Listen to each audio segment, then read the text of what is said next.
nous avons pu déguster les vins super vins de 2020 et je vous remercie de cette dégustation intéressante. Et comme d'habitude, toujours ici, la dégustation c'est très émouvant. Merci. Alors, on aimerait bien avoir vos commentaires sur ce millésime 2020.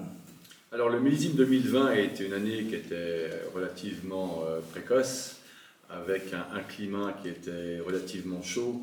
Donc la vigne a quand même souffert du manque d'eau, et ce qui a fait par définition une vendange qui est petite en volume. La difficulté de 2020, c'était peut-être d'essayer d'avoir le plus de fraîcheur possible dans les vins. On avait quand même des raisins qui étaient parfois figués, des raisins qui étaient secs. Donc le fait d'avoir des grumes qui étaient figués pouvait apporter un côté un peu compoté ou manquer un peu de fraîcheur dans les vins. Donc le gros du travail a été quand même de pouvoir éliminer toutes ces grumes qui étaient sèches ou confites, pour justement avoir un maximum de fraîcheur dans les vins.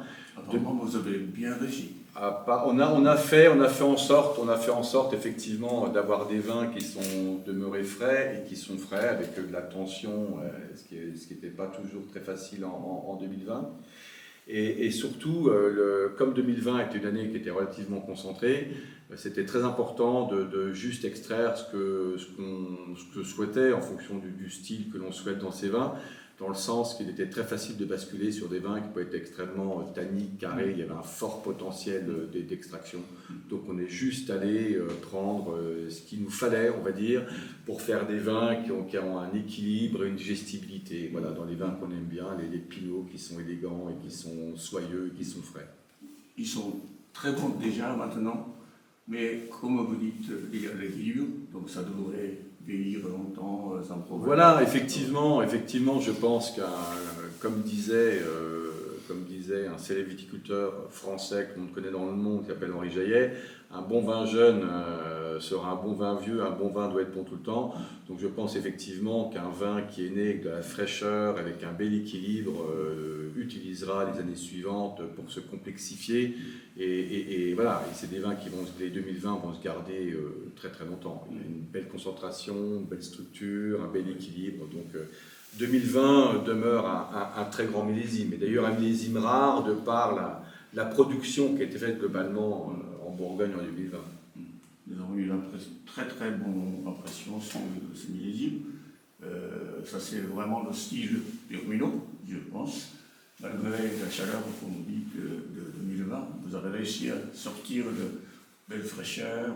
Voilà, mais ça, ce sera toujours notre style, d'avoir des vins qui sont... Enfin, on essaye d'approcher ce que l'on a en tête, c'est-à-dire des vins qui sont toujours équilibrés et digestes, avec naturellement de la concentration, une structure, et des vins qui ont une capacité de vieillir. Oui. Voilà. Maintenant, c'est vrai que pour tout ce qui est grand cru emblématique ou premier cru emblématique, de toute façon, qui est petite ou pas production, c'est tellement recherché à l'échelle de la planète que de toute façon, je pense que le sort de ce vin-là est déjà scellé. Mais les grands crus emblématiques de Bourgogne ne représentent qu'un petit pourcentage. Oui. Il y a beaucoup quand même de vins qui sont encore accessibles et qu'on va faire en sorte de rendre accessibles pour tous les amateurs de vin, sachant qu'un amateur de vin n'est pas forcément une personne qui est millionnaire ou milliardaire, c'est juste une personne qui a un intérêt pour les vins. Donc on veille quand même à pouvoir offrir des bonnes qualités de Bourgogne, de village et de premier cru pour le public, en fin de compte, on espère, boira les bouteilles et pas les mettre en cave pour ne jamais les boire uniquement à titre spéculatif ou parce qu'on place de l'argent ou pour d'autres raisons. Ouais. Nous avons beaucoup apprécié l'appellation Bourgogne ici, aujourd'hui, et puis l'appellation village. Ce sont des produits qui sont très très importants pour l'avenir, je crois. Et j'espère que vous allez continuer à vos efforts pour fournir des bons vins avec le prix accessible et continuer à avoir beaucoup d'amateurs dans le monde. monde entier. Eh ben, c'est ce qu'on va faire. On va faire en sorte de continuer justement à donner ces Bourgognes et ces villages de bonne facture, qu'on essaye de faire le mieux possible, justement pour ne pas casser le rapport que l'on a avec nos clients et que les clients quand même puissent continuer à boire de nos vins et à des prix, on va dire, qui sont acceptables ou raisonnables. Voilà, tout à fait. Bon, merci beaucoup. Merci à vous. Pour ces dégustations, pour ces commentaires très précieux. Merci beaucoup. Merci.